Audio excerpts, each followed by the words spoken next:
Assalamualaikum warahmatullahi wabarakatuh. Perkenalkan, nama saya Yoga Purnama, BP 2310330201 dari Prodi Agribisnis Fakultas Pertanian Universitas Eka Sakti Padang.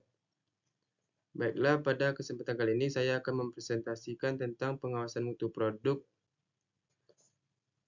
yang diampu oleh dosen Profesor Dr. Insinyur I. Ketut Budaraga, MSI. Studi kasus 1, keripik pisang A. Kasus sebuah usaha agroindustri keripik pisang mengalami keluhan konsumen karena warna produk tidak seragam, rasa terlalu berminyak, kemasan mudah bocor, perusahaan belum memiliki standar mutu tertulis. Pertanyaannya, apa masalah utama pada sistem mutu perusahaan? Masalah utama adalah perusahaan belum memiliki standar mutu tertulis dengan sistem pengawasan produksi yang jelas.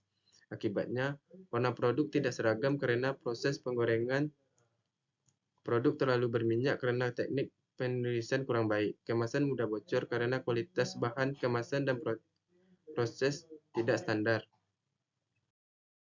Studi 2.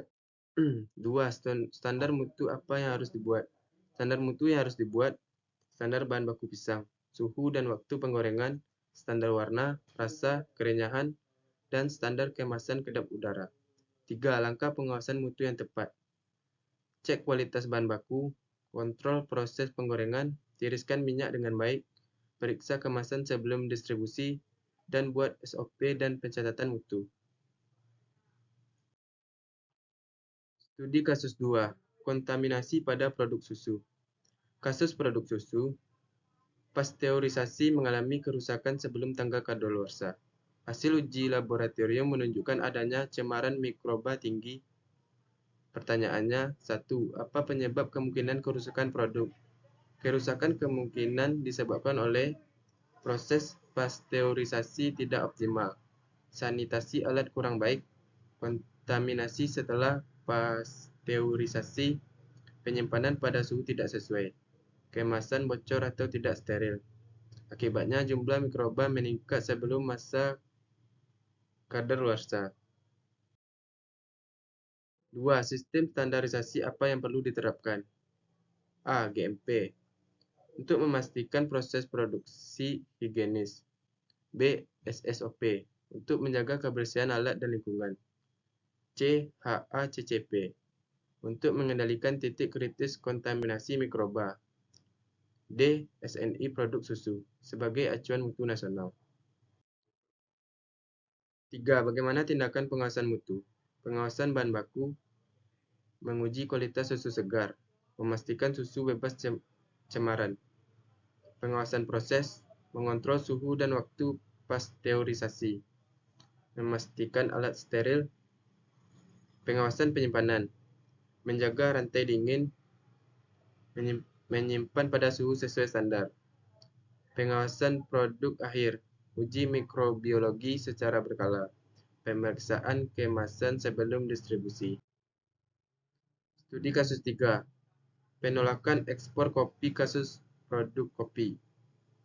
Bubuk A. Suatu perusahaan ditolak pasar ekspor karena kadar air terlalu tinggi dan kemasan tidak memenuhi standar internasional. Pertanyaannya, 1. Mengapa standarisasi penting dalam perdagangan internasional? Standarisasi penting karena 1. Menjamin kualitas produk konsisten. 2. Memenuhi persyaratan negara tujuan ekspor. 3. Meningkatkan kepercayaan konsumen luar negeri. 4. Mengurangi risiko penolakan produk. Dan 5. Mempermudah persaingan pasar global. 2. Parameter mutu apa yang harus diperhatikan? A. Kadar air. Kadar air tinggi menyebabkan jamur dan menurunkan kualitas kopi. B. Aroma dan rasa. Harus sesuai standar cita rasa kopi. C. Kebersihan produk. Bebas benda asing dan cemaran. D. Ukuran dan kehalusan bubuk. Harus seragam. E. Kemasan. 1. Kedap udara, aman untuk ekspor, dan memiliki label sesuai standar internasional. 3. Bagaimana perbaikan sistem mutu? Perbaikan proses produksi. 1. Mengontrol proses pengeringan kopi. 2. Menggunakan alat pengukur kadar air. Penerapan standar mutu. 1. Menerapkan SNI dan standar ekspor internasional. 2. Membuat SOP produksi. Perbaikan kemasan. 1. Menggunakan kemasan aluminium foil atau vacuum pack. 2. Penyesuaian label dengan aturan ekspor. Pengawasan rutin. 1. Pemeriksaan mutu setiap batch produksi. 2. Audit mutu secara berkala. Baiklah, mungkin hanya itu yang dapat saya sampaikan. Assalamualaikum warahmatullahi wabarakatuh.